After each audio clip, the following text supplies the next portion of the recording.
আজকের রেসিপি হচ্ছে ভেজিটেবিল বেসন চিলা। বানানো খুবই সহজ এবং খেতে খুব টেস্টি হয় আর খুব তাড়াতাড়ি বানানো যায়। তার জন্য আমি এখানটায় নিয়েছি বেসনটা নিয়ে নেওয়ার পর তাতে দিয়ে দেবো আমি সবজিগুলোকে ছোট ছোট করে কেটে নিয়ে এখানে সবজি ব্যবহার করছি। আমি এখানে ব্যবহার করেছি গাজর কুচি, ক্যাপসিকাম কুচি, পেঁয়াজ কুচি, কাঁচা লঙ্কা আর ধনেপাতা।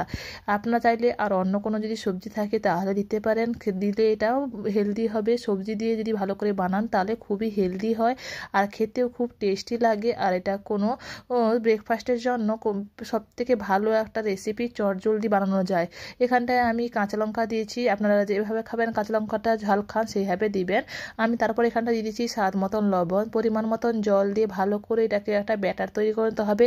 বেশি ঘনও হবে না আর বেশি পাতলাও হবে না, অল্প অল্প করে জল দিয়ে ভালো করে ফেটিয়ে নিতে হবে। কারণ বেসন তো, তাই একটু ভালো করে ফেটিয়ে নিলে খুবই ভালো সফট হয়। তাই আমি ভালো করে এটাকে ফেটিয়ে নিব, প্রথমে মাখিয়ে নিব, তারপরে আমি এটাকে ফাটাবো। ফেটানো হয়ে গেছে আমাদের প্রায়, দেখুন কত সুন্দরভাবে ফেটানো হয়ে গেছে। বেশি ঘনও করিনি আর বেশি পাতলাও করিনি।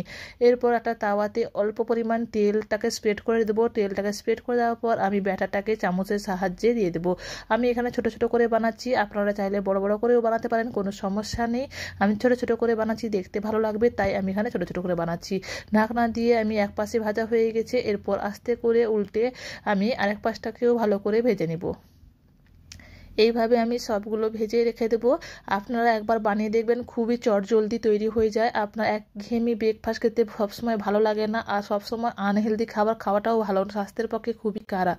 তাই এইভাবে আপনারা বেসন চিলা বানিয়ে আপনারা খেতে পারেন। এখন তো শীতকাল, তাই খুব সবজি পাওয়া যায় বাজারে। আপনাদের পছন্দের মতন যে কোনো সবজি এখানে ব্যবহার করতে পারেন। আমি এখানে টমেটো কেচাপ নিয়েছি, আর আপনারা না নিতেও পারেন, কোনো সমস্যা